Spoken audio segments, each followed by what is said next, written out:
யாழ்ப்பாணம் சாவகச்சேரி ஆதார வைத்தியசாலையின் வைத்திய அத்தியட்சகராகவிருந்த மருத்துவர் ராமநாதன் அர்ஜுனா பேராதனை வைத்தியசாலையின் மருத்துவ அதிகாரியாக தரமிறக்கப்பட்டுள்ளார்.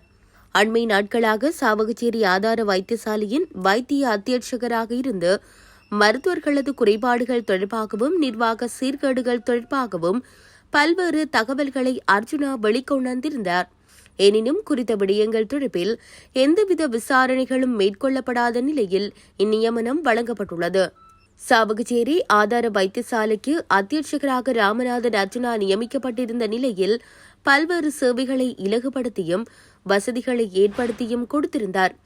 அவர் பிரதேச மக்களின் மனங்களில் இடம் பிடித்திருந்த நிலையில் அவருக்கு பேராதனை மருத்துவமனைக்கு தற்காலிக நியமனம் வழங்கப்பட்டமையால் மக்கள் பெரும் ஏமாற்றம் அடைந்துள்ளனர்.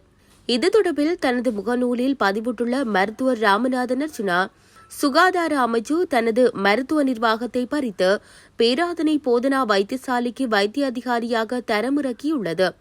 சுகாதார அமைச்சின் குறைபாடுகளை வெளிப்படையாக விவாதித்த ஒருவருக்கு இது முறையான தண்டனையாக நான் கருதுகிறேன். திணைக்கள விசாரணை இன்னும் முடியவில்லை. இதேவேளை ரத்தம் தோய்ந்த உள்நாட்டு யுத்தம் முடிவடைந்துள்ள நிலையிலும் எமது மக்கள் போராடி வருகின்றனர்.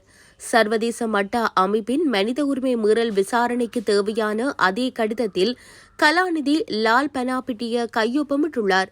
சாவகச்சேரி ஆதார வைத்தியசாலை ஊழலை வெளிக்கொண்டு வந்ததற்காக பரிசு வழங்கப்படுகிறது. ஊழல் செய்த அனைத்து நபர்களும் அவர்கள் செய்து வரும் விடயங்களை மறைத்து வருகின்றனர்.